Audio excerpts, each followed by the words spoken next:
হাদির গণসংযোগে গুলি চালানো হয়েছে। সরাসরি উসমান হাদিকে টার্গেট করে তার মাথায় গুলি চালানো হয়েছে। তিনি রক্তাক্ত হয়েছেন, এখন ঢাকা মেডিকেলে ভর্তি আছেন। আমি জানতে পেরেছি তিনি কোমায় আছেন। তিনি আসলে তার অবস্থা কি হবে সেটা আমরা কেউ বলতে পারছি না। আমরা আল্লাহর কাছে দোয়া করি, মহান আল্লাহ রব্বুল আলামিন যত তাকে সুস্থ করে আমাদের মাঝে ফিরিয়ে দেন।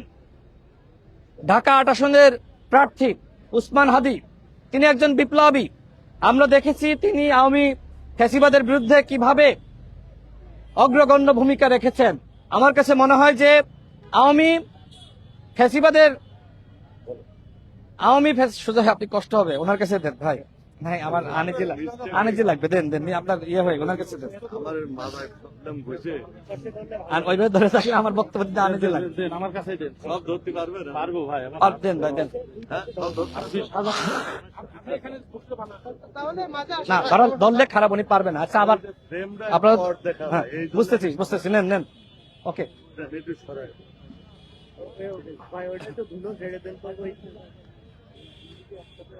আচ্ছা আমি সংক্ষেপে 2-3 মিনিটে শেষ করতে, হ্যাঁ প্লিজ। হ্যাঁ ওকে, হ্যাঁ আচ্ছা 2-3 মিনিটে শেষ করে দিব। হ্যাঁ ভাই পিছনে হাতটা সোজা করে রাখেন।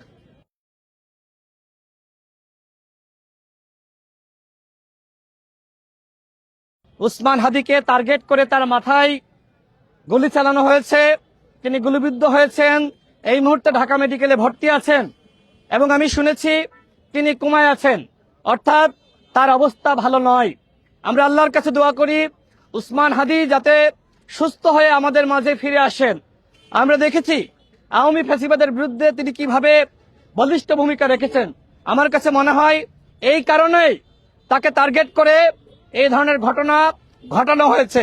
আপনারা জানেন এই ঝিনাইদহ জেলাতে দাঁড়িয়েই আমি বলেছিলাম, আপনারা সাংবাদিক ভাইরা জানেন যে আওয়ামী লীগের এবং ভারতের একটি চক্রান্ত রয়েছে নির্বাচন বানচাল করার, আর এই লক্ষ্যে 50 জন প্রার্থীকে টার্গেট করে কিলিং করা হবে। এ ধরনের ঘটনা ঘটা শুরু হয়ে গেছে না? তার মানে যদি আপনারা ফ্যাসিবাদ মুক্ত নির্বাচন না করতে পারেন, ওই ফ্যাসিবাদের দর্শকদেরকে নির্বাচনের সুযোগ দেন, এই ধরনের অসংখ্য ঘটনা ঘটবে। নির্বাচনকে কেন্দ্র করে এবং নির্বাচনে অংশগ্রহণ করার সুযোগ পেয়ে তারা কিন্তু মূলত নির্বাচন করবে না, বরং নির্বাচনকে বানচাল করবে।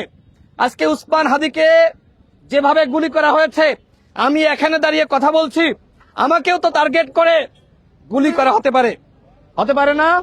সুতরাং আমরা যারা নির্বাচন করতে চাই তারা কোনোভাবেই নিরাপদ নয়। অন্তর্বর্তীকালীন সরকারের উদ্দেশ্যে বলতে চাই, আপনারা কি করলেন? এই 16 মাসে কেন নির্বাচনের পরিবেশ তৈরি করতে পারলেন না? আজকে আমার ভাই রক্তাক্ত, বাঁচবে কি মরবে আমরা কেউ জানি না। আগামীকাল তো আমিও মারা যেতে পারি, আগামীকাল তো আমিও গুলিবদ্ধ হতে পারি। সুতরাং আমি স্বরাষ্ট্র উপদেষ্টাকে বলবো, এর আগে নুরুল হক নূর সহ আমাদের উপরে হামলা করা হয়েছিল, আপনি বিচার করতে পেরেছেন? বিভিন্ন সময় আমরা আক্রান্ত হয়েছি। চট্টগ্রামের একজন প্রার্থী, তার গণসংযোগেও গুলি করে একজনকে হত্যা করা হয়েছে। বিভিন্ন জায়গায় দুর্বৃত্তরা গণসংযোগে হামলা চালাচ্ছে। আজকেও ঢাকাতে একজন জনপ্রিয় ব্যক্তি, তাকে টার্গেট করে গুলি করা হয়েছে। সুতরাং আপনারা শুধুমাত্র তফসিল ঘোষণা করে যদি মনে করেন সেরা নির্বাচন করবেন, সেরা নির্বাচন করার জন্য সেরা নির্বাচনী পরিবেশ তৈরি করতে হবে, সেটি কতটুকু করতে পারবেন আমি জানি না। আমি অত্যন্ত ব্যথিত। আমার ভাই, যার সাথে আমরা একসাথে মিছিল করেছি, একসাথে লড়াই করেছি, একসাথে আন্দোলন করেছি, সংগ্রাম করেছি, সেই ভাই আজকে গুলিবিদ্ধ হয়ে হাসপাতালে, আমরা কি করে ভালো থাকি? আমি স্বরাষ্ট্র উপদেষ্টাকে বলবো, 24 ঘন্টার মধ্যে যদি এই দুর্বৃত্তদেরকে গ্রেপ্তার করতে না পারেন, আপনাকে পদত্যাগ করতে হবে। আপনার মতন ব্যক্তি আমাদের দরকার নাই যে আমাদের নিরাপত্তা নিশ্চিত করতে পারে না। আজকে আমি কষ্ট পাচ্ছি, আমি ব্যথিত, আমার কথা বলারও অবস্থা নাই।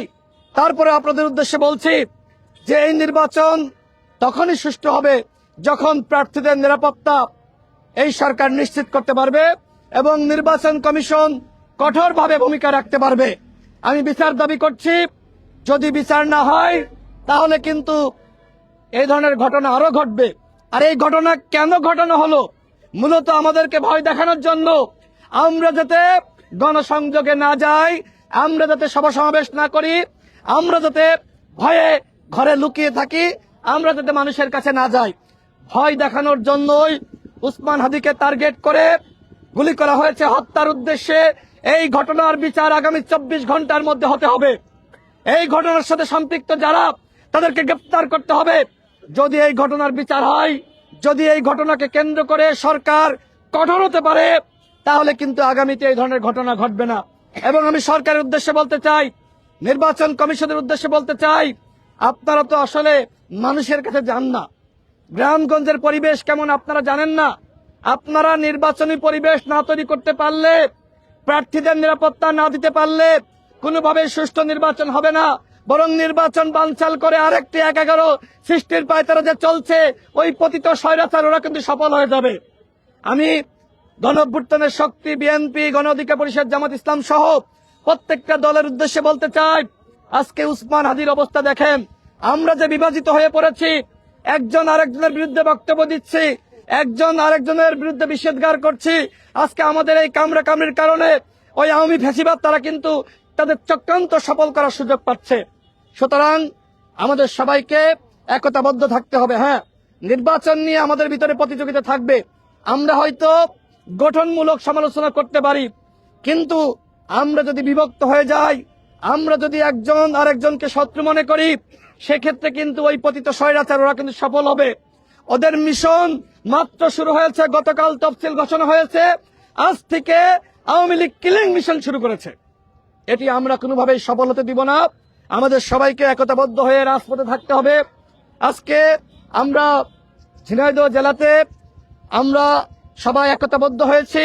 আমরা বলতে চাই, উসমান হাদিকে যে গুলি করা হয়েছে এর বিচার হতে হবে। আগামী 24 ঘন্টার মধ্যে যারা এই অন্যায় এবং গুলি করে উসমান হাদিকে হত্যা করতে চেয়েছে তাদেরকে গ্রেপ্তার করতে হবে। যেহেতু আজান দিচ্ছে, আমি আর মনে হয় আর বক্তব্য দেওয়া ঠিক হবে না।